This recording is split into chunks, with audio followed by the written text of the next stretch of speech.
ओम शांति। आज है 4 अप्रैल, शिव बाबा की साकार मुरली, जिसमें बाबा कह रहे हैं, मीठे बच्चे, अभी तुम पुरुषोत्तम बनने का पुरुषार्थ करते हो। पुरुषोत्तम है देवताएं, क्योंकि वह है पावन। तुम पावन बन रहे हो, बने नहीं है, बन रहे हैं। बेहद के बाप ने तुम बच्चों को शरण क्यों दी है? उत्तर, क्योंकि हम सब रिफ्यूजी के किचड़े के डिब्बे में पड़े हुए थे।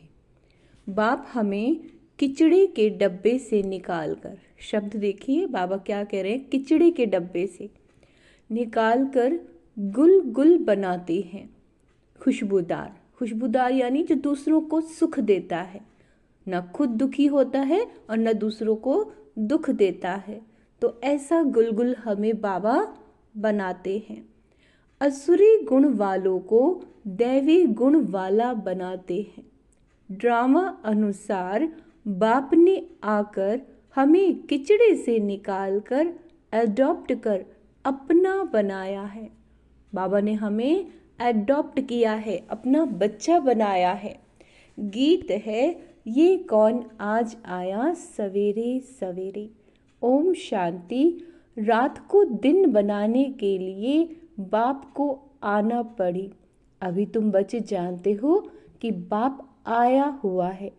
पहले हम शूद्र वर्ण के थे, शूद्र बुद्धि थी। वर्ण वाला चित्र भी समझाने के लिए बहुत अच्छा है। बच्चे जानते हैं हम इन वर्णों में कैसे चक्र लगाते हैं।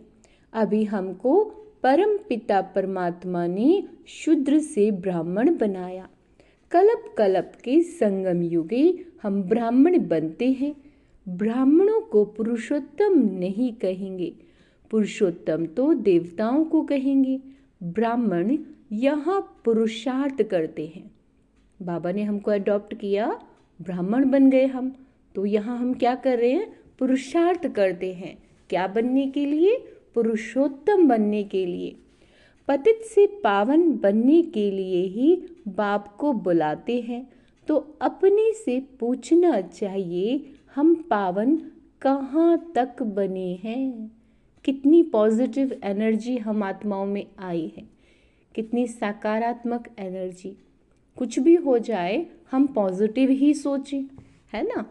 तो बाबा कहते, अपने से पूछो कहाँ तक हम पावन बने। स्टूडेंट भी पढ़ाई के लिए विचार सागर मंथन करते हैं ना, समझते हैं इस पढ़ाई से हम यह बनेंगे। तुम बच्चों की बुद्धि में है कि अभी हम ब्राह्मण बने हैं देवता बनने के लिए। यह है अमूल्य जीवन, क्योंकि तुम ईश्वरीय संतान हो। ईश्वर तुमको राजयोग सिखला रहे हैं, पतित से पावन बना रहे हैं, पावन देवता बनते हैं। वर्णों पर समझाना बहुत अच्छा है। सन्यासी आदि इन बातों पर नहीं ठहरेंगे, बाकी 84 जन्मों का हिसाब समझ सकते हैं। बाबा क्या कह रहे हैं? 84 जन्मों का हिसाब समझ सकते हैं। सन्यासी इन बातों में नहीं ठहरेंगे। यह भी समझ सकते हैं कि हम सन्यास धर्म वाले 84 जन्म नहीं लेते। इस्लामी बौद्धि भी समझेंगे कि हम 84 जन्म नहीं लेते। हाँ, पुनर्जन्म लेते हैं, परंतु कम। तुम्हारे समझाने से बाबा कहते झट समझ जाएंगे। समझाने की भी युक्ति चाहिए। तुम बच्चे यहाँ सम्मुख बैठे हो। हम किसके सम्मुख, किसके सामने बैठे हैं? शिव बाबा के सामने बैठे हैं और बाबा हमें मुरली के माध्यम से पढ़ा रहे हैं। तो बाबा बुद्धि को रिफ्रेश करते हैं। जैसे और बच्चे भी यहाँ आते हैं रिफ्रेश होने के लिए, तुमको तो रोज बाबा रिफ्रेश करते हैं कि यह धारणा करो। बुद्धि में यही ख्याल चलता रहे, हम 84 जन्म कैसे लेते हैं, कैसे हम शूद्र से ब्राह्मण बने हैं। ब्रह्मा की संतान ब्राह्मण। अब ब्रह्मा कहाँ से आए? बाप बैठ समझाते हैं। हम इनका नाम ब्रह्मा रखते हैं। अब ब्रह्मा किसका नाम रख रहे हैं? कहना कि कृष्ण है कि आत्मा जो भी हैं उनका, दादा लेखराज का नाम ब्रह्मा रखते हैं।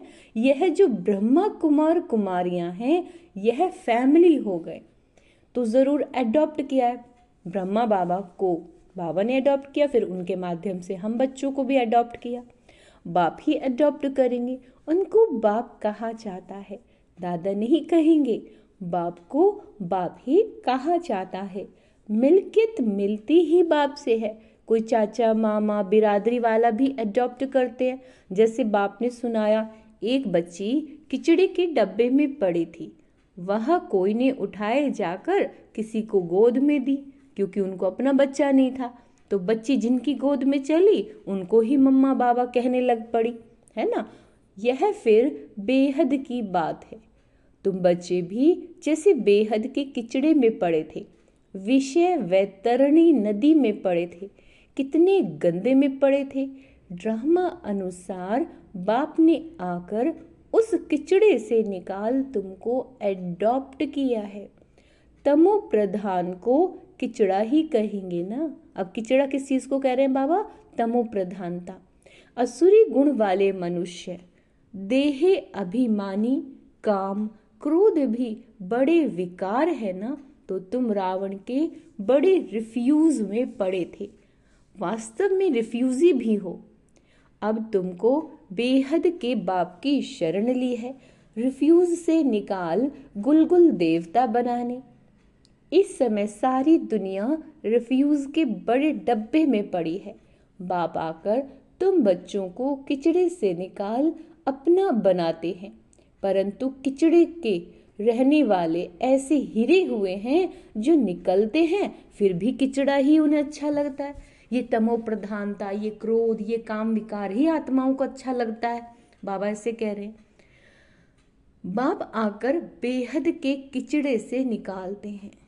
इस समय ये दुनिया क्या है? ये तमो प्रधानता, किचड़ा है, और बाबा हमें इससे निकालते हैं। बुलाते भी हैं कि बाबा आकर हमको गुलगुल बनाओ, कांटों के जंगल से निकाल हमें फ्लावर यानी खुशबूदार फूल बनाओ, खुदाई बगीचे में बैठाओ। अब असुरों के जंगल में पड़े हैं। बाप तुम बच्चों को गार्डन में ले चलते हैं। शूद्र से ब्राह्मण बने हैं, फिर देवता बनेंगे। यह देवताओं की राजधानी है, ब्राह्मणों की राजाई है नहीं। भल पांडव नाम है, परंतु पांडवों को राजाई नहीं है। राजाई प्राप्त करने के लिए बाबा के बच्चे बाबा के सामने बैठे हैं। बेहद की रात अब पूरी हो, बेहद का दिन शुरू होता है। गीत सुना है? कौन सा? कौन आया सवेरे सवेरे। सवेरे सवेरे आते हैं रात को मिटाए दिन बनाने। अच्छा, दिन बनाने अर्थात स्वर्ग की स्थापना और नरक का विनाश कराने। यह भी बुद्धि में रहे तो खुशी हो, यह भी बुद्धि में रहे तो खुशी हो, जो कि अब सामने हम देख ही रहे हैं स्वर्ग के आने का नज़ारा। यह भी बुद्धि में रहे तो खुशी रहे। जो नई दुनिया में उच्च पद पाने वाले हैं वह कभी अपना असुरी स्वभाव नहीं दिखाएंगे। जिस यज्ञ में इतना उच्च बनते हैं उस यज्ञ की बहुत प्यार से सेवा करेंगे। ऐसे यज्ञ में तो हड्डियां भी दे देनी चाहिए। अपने को देखना चाहिए। इस चलन से हम उच्च पद कैसे पाएंगे? बेसमझ छोटे बच्चे तो नहीं है ना। बाबा ने क्या कहा है? जैसी हमारी चलन है, क्योंकि देवताई गुण होना बहुत ज़रूरी है।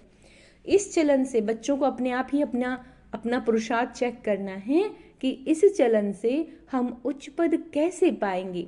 बेसमझ छोटे बच्चे तो नहीं है ना, समझ सकते हैं राजा कैसे और प्रजा कैसे बनते हैं। बाबा ने रथ भी अनुभवी लिया है ब्रह्मा बाबा का। जो राजाओं आदि को अच्छी रीति जानते हैं। राजाओं के दास दासियों को भी बहुत सुख मिलता है, वह तो राजाओं के साथ ही रहते हैं, परंतु कहलाएंगे तो दास दासी। सुख तो है ना, जो राजा रानी खाए वह उनको मिले, बाहर वाले थोड़े ही खा सकते हैं। दासियों में भी नंबर वार होती हैं, कोई श्रृंगार करने वाली, कोई बच्चों को संभालने वाली, कोई झाड़ू आदि लगाने वाली। यहाँ के राजाओं को इतने दास दासियां हैं तो वहाँ कितने ढेर होंगे। सब पर अलग अलग अपनी चार्ज होती है, रहने का स्थान अलग होगा। वह कोई राजा रानी जैसे सजाया हुआ नहीं होगा, जैसे सर्वेंट क्वार्टर्स होते हैं ना। अंदर आएंगे जरूर, परंतु रहते सर्वेंट क्वार्टर्स में हैं तो बाप अच्छी रीति समझाते हैं, अपने पर रहम करो। हम ऊंचे ते उच्च बने हैं, हम अभी शूद्र से ब्राह्मण बने हैं। अहो सौभाग्य, फिर देवता बनेंगे। यह संगम युग बहुत कल्याणकारी है। तुम्हारी हर बात में ध्यान रहे, जो भी कुछ हमारे जीवन में हो रहा है, अर्थात हर बात में कल्याण ही समाया है। भंडारे में भी योग में रहकर भोजन बनाएं तो बहुतों का कल्याण भरा हुआ है। श्री नाथ द्वारे में भोजन बनाते हैं, बिल्कुल ही साइलेंस में। श्री नाथ ही याद रहता है। भक्त अपनी भक्ति में बहुत मस्त रहते हैं, तुमको फिर ज्ञान में मस्त रहना है। श्री कृष्ण की ऐसी भक्ति होती है, बात मत पूछो। अच्छा, वृंदावन में 2 बच्चियां हैं, पूरी भक्तिन हैं, कहती हैं बस हम यहाँ ही रहेंगे और यहाँ ही शरीर छोड़ेंगे श्री कृष्ण की याद में। उनको बहुत कहते हैं अच्छे मकान में चलकर रहो, ज्ञान लो, बोलती हैं हम तो यहाँ ही रहेंगे, तो उसको कहेंगे भक्त शिरोमणि। श्री कृष्ण पर कितना न्यौछावर जाते हैं। अभी तुमको बाप पर न्यौछावर होना है। पहले पहले शुरू में शिव बाबा पर कितने न्यौछावर हुए, ढेर के ढेर आए। जब इंडिया में आए तो बहुतों को अपना घर बार याद पड़ने लगा, कितने भी चले गए बाबा को छोड़ के। फिर ग्रहचारी तो बहुतों पर आती है, जो बाबा के बने और बाबा को छोड़कर चले गए तो कहते हैं ना राहु की दशा हो गई है, तो ग्रहचारी बाबा कहते बहुतों पर आती है। कभी कैसी दशा, कभी कैसी दशा बैठती है। बाबा ने समझाया, कोई भी आते हैं तो बोलो कहाँ आए हो। बाहर में बोर्ड देखा, ब्रह्मा कुमार कुमारिया, ये तो परिवार है ना।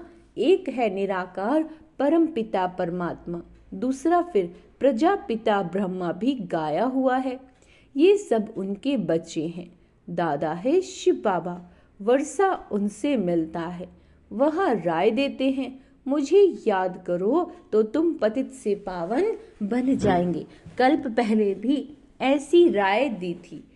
कितनी उच्च पढ़ाई है, ये भी तुम्हारी बुद्धि में है। हम बाप से वर्षा ले रहे हैं। तुम बच्चे मनुष्य से देवता बनने की पढ़ाई पढ़ रहे हो, तुम्हें जरूर दैवी गुण धारण करने हैं। तुम्हारा खान पान बोल चाल कितना रॉयल होना चाहिए। देवताएं कितना थोड़ा खाते हैं, उसमें कोई लालच थोड़ी ही रहती है। 36 प्रकार के भोजन बनते हैं, खाते कितना थोड़ा है। खान पान की लालच रखना, इसको भी असुरी चलन कहा जाता है। दैवी गुण धारण करने हैं तो खान पान बड़ा शुद्ध और साधारण होना चाहिए। परंतु माया ऐसी है जो एकदम पत्थर बुद्धि बना देती है, तो फिर पद भी ऐसा मिलेगा। बाप कहते हैं अपना कल्याण करने के लिए दैवी गुण धारण करो, है ना। कम भोजन करना है, भोजन में आसक्ति नहीं रखनी है कि ये भी खाऊं वो भी खाऊं, जो मिले, है ना। अच्छी रीति पढ़ेंगे पढ़ाएंगे तो तुमको ही इजाफा मिलेगा। बाप नहीं देते हैं, हाँ तुम अपने पुरुषार्थ से पाते हो। अपने को देखना चाहिए कहाँ तक हम सर्विस करते हैं, हम क्या बनेंगे। इस समय शरीर छूट जाए तो क्या मिलेगा, बाबा से कोई पूछे तो बाबा झट बता देंगे कि इस एक्टिविटी से समझा जाता है ये फलाना पद पाएंगे। पुरुषार्थ ही नहीं करते तो कल्प कल्पांतर के लिए अपने को घाटा डालते हैं। अच्छी सर्विस करने वाले जरूर अच्छा पद पाएंगे। अंदर में मालूम रहता है ये है दास दासी जाकर बनेंगे, बाहर से कह नहीं सकते। स्कूल में भी स्टूडेंट समझते हैं हम सीनियर बनेंगे या जूनियर। यहाँ भी ऐसे हैं, सीनियर जो होंगे वह राजा रानी बनेंगे और जूनियर कम पद पाएंगे। साहूकारों में भी सीनियर और जूनियर होंगे, दास दासियों में भी सीनियर और जूनियर होंगे। सीनियर वालों का दर्जा अच्छा ऊंचा होता है जो सीनियर है। झाड़ू लगाने वाली दासी को कभी अंदर महल में आने का हुक्म नहीं रहता। इन सब बातों को तुम बच्चे अच्छी रीति समझ सकते हो, पिछाड़ी में और भी समझते जाएंगे। उच्च बनाने वालों का फिर रिगार्ड भी रखना होता है। देखो कुमार का है वह सीनियर है तो रिगार्ड रखना चाहिए। बाप बच्चों का ध्यान खिंचवाते हैं।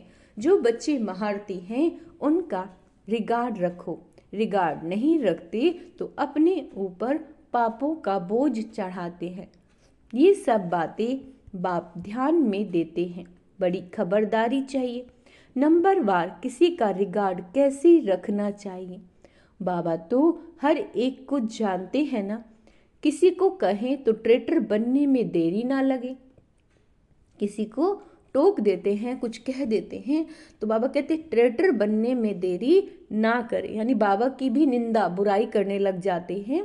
फिर कुमारियों माताओं आदि पर भी बंधन आ जाते हैं, सितम सहन करने पड़ते हैं। बहुत करके माताएं ही लिखती हैं, बाबा हमको ये बहुत तंग करते हैं, हम क्या करें। बाबा कहते अरे तुम कोई जानवर थोड़े ही हो जो जबरदस्ती करेंगे। अंदर में दिल है तब पूछती हो क्या करूं। इसमें तो पूछने की बात ही नहीं। आत्मा अपना मित्र है, अपना ही शत्रु है। जो चाहे सो करो, पूछना माना दिल है। मुख्य बात है याद की। याद से ही तुम पावन बनते हो। यह लक्ष्मी नारायण नंबर 1 पावन है। मम्मा कितनी सर्विस करती थी, ऐसा तो कोई कह न सके कि हम मम्मा से भी होशियार। मम्मा ज्ञान में सबसे तीखी थी। योग की कमी बहुतों में है। योग कम कर रही आत्माएं, याद में रह नहीं सकती। याद नहीं करोगे तो विकर्म विनाश कैसे होंगे। जो आत्मा के ऊपर पापों का बोझ है, विकर्म है, अगर बाबा को याद नहीं करेंगे तो फिर विकर्म विनाश कैसे होंगे। लौ कहता है पिछाड़ी में याद में ही शरीर छोड़ना है। शिव बाबा की याद में ही प्राण तन से निकले। एक बाबा के सिवाय और कोई याद ना आए, कहाँ भी असक्ति ना हो। यह प्रैक्टिस करनी होती है। हम अशरीरी आए थे, फिर अशरीरी होकर जाना है। बच्चों को बार बार समझाते रहते हैं बहुत मीठा बनना है। दैवी गुण भी होने चाहिए। देह अभिमान का भूत होता है ना। अपने पर बहुत ध्यान रखना है, बहुत प्यार से चलना है। बाप को याद करो और चक्र को याद करो। चक्र का राज किसको समझाया तो भी वंडर खाएंगे। 84 जन्मों की ही किसी को याद नहीं रहती तो 84 लाख फिर कैसे कोई याद कर सके, ख्याल में भी न आ सके। इस चक्र को ही बुद्धि में याद करो तो अहो सौभाग्य। अभी ये नाटक पूरा होता है। ध्यान देंगे शब्द पे, नाटक। ये दुनिया क्या है, एक रंगमंच है, एक नाटक है। पुरानी दुनिया से वैराग्य होना चाहिए। क्यों होना चाहिए? क्योंकि ये तो खत्म होने वाली है। देख ही रहे हम प्रैक्टिकल में। बुद्धि योग शांति धाम और सुख धाम में रहे। अब शांति धाम किसको कहते हैं बाबा? परम धाम, जहाँ से हम आत्माएं आई हैं, और सुख धाम यानी स्वर्ग, जहाँ अब हम जाएंगे। तो जब हम इन्हीं को याद रखेंगे तो हमें दुख नहीं होगा। गीत में भी है मन मनाभव। कोई भी गीता पाठी मन मनाभव का अर्थ नहीं जानते। तुम बच्चे जानते हो भगवानुवाच्य देह के सभी संबंध छोड़, ध्यान देंगे, देह के सभी संबंध छोड़ अपने को आत्मा समझो। किसने कहा? स्वयं बाप ने कहा। कोई भी फिर कहते हैं हम तो शास्त्रों को ही मानते हैं, भल भगवान आए तो भी नहीं मानेंगे। बरोबर शास्त्र पढ़ते रहते हैं, भगवान आए हैं, राजयोग सिखला रहे हैं, स्थापना हो रही है। किसकी स्थापना हो रही है? स्वर्ग की स्थापना हो रही है। यह शास्त्र आदि सब है ही भक्ति मार्ग के। भगवान का निश्चय हो तो वर्षा लेने लग पड़े, फिर भक्ति भी उड़ जाए। परंतु जब निश्चय हो कि भगवान आया और हमें स्वर्ग का वर्षा दे रहे हैं, तभी तो आत्मा भक्ति उड़ जाए। अच्छा, मीठे मीठे सिक्के लदे बच्चों प्रति माता पिता बाप दादा का याद प्यार और गुड मॉर्निंग। रूहानी बाप की रूहानी बच्चों को नमस्ते। हम रूहानी बच्चों की रूहानी माता पिता बाप दादा को याद प्यार गुड मॉर्निंग नमस्ते मीठे बाबा, शुक्रिया बाबा, शुक्रिया, भूल चूक क्षमा करना बाबा। धारणा के लिए मुख्य सार, देवता बनने के लिए बहुत रॉयल संस्कार धारण करने। कम बोलो, मीठा बोलो, धीरे बोलो। खान पान बहुत शुद्ध और साधारण, जो मिल जाए उसमें संतुष्ट रहना है। लालच नहीं करनी है, ये भी मिले वो भी मिले, है ना। अपना कल्याण करने के लिए दैवी गुण धारण करने हैं। सभी का सम्मान दें, अपने ऊपर ध्यान रखते सबके साथ बहुत प्यार से चलना है। अपने से जो सीनियर हैं, बड़े हैं, उनका रिगार्ड जरूर रखना है। बहुत बहुत मीठा बनना है, देही अभिमान में नहीं आना। जो बड़ी दीदियां हैं या कोई भी हैं, उनको बहुत रिस्पेक्ट देना है। वरदान, बीती हुई बातों को रहम दिल बन समाने वाले शुभ चिंतक भव। यदि किसी की बीती हुई कमजोरी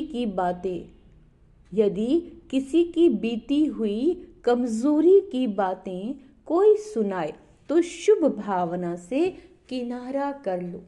व्यर्थ चिंतन या कमजोरी की बातें आपस में नहीं चलानी चाहिए।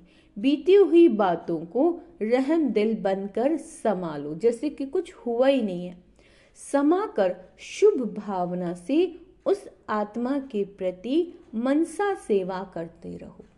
ईश्वर बस यही शुभ भावना रखे कि इसका कल्याण हो। भले संस्कारों के वश कोई उल्टा कहता है, सुनता है, करता है, तो उसे परिवर्तन करो, पॉजिटिव में परिवर्तन करो। नहीं, सब अच्छा होगा। 1 से 2, 2 से 3 तक कोई भी व्यर्थ बात है ना। एक को बोली, फिर दूसरे को, तीसरे को बोल दी, फिर चौथे को बोल दी, क्या बोल दी? व्यर्थ बातें। तो बाबा कहते 1 से 2, 2 से 3 तक ऐसी व्यर्थ बातों की माला ना हो जाए, ऐसा अटेंशन रखना है, अर्थात शुभ चिंतक बनना है। किसी की कमजोरी को फैलाना नहीं है, क्योंकि यदि हम किसी की कमजोरी को याद करते हैं, दूसरों को बताते हैं, फिर वो तीसरे को, तो भी उसकी कमजोरियां बढ़ती ही जाएंगी, फिर आपको ही वो कमजोरियां फेस करनी पड़ेंगी। तो उसके प्रति क्या करना है? उसकी कमजोरियों को समाना है और उस आत्मा के प्रति शुभ भावना रखनी है। स्लोगन है, संतुष्ट मणि बनो तो प्रभु प्रिय, लोकप्रिय और स्वह प्रिय बन जाएंगे। संतुष्ट यानी ड्रामा से संतुष्ट रहो।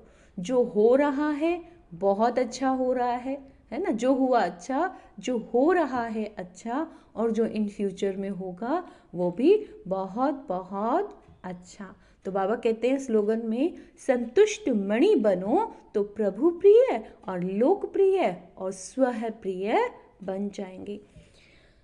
अव्यक्त इशारा है आज का, कंबाइंड रूप की स्मृति से सदा विजयी बनो। जो जैसे शरीर और आत्मा कंबाइंड है तो जीवन है। अगर शरीर में आत्मा है तभी तो ये शरीर चल रहा है। तो बाबा कहते हैं जैसे शरीर और आत्मा एक दूसरे के साथ है, कंबाइंड है, तो ये जीवन है। यदि आत्मा इस शरीर से अलग हो जाए तो जीवन समाप्त हो जाता है। ऐसे कर्म योगी जीवन, अर्थात कर्म योग के बिना नहीं, योग कर्म के बिना नहीं, सदा कंबाइंड हो तो सफलता मिलती रहेगी। अच्छा, ओम शांति। आज का समान अभ्यास करेंगे। मैं संतुष्ट मणि हूँ, मैं व्यर्थ से मुक्त हूँ, मैं दैवी गुणधारी आत्मा हूँ। और दैवी गुणों में कौन सा गुण रखना है?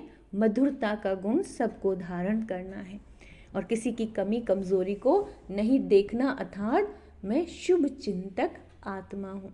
अच्छा, ओम शांति।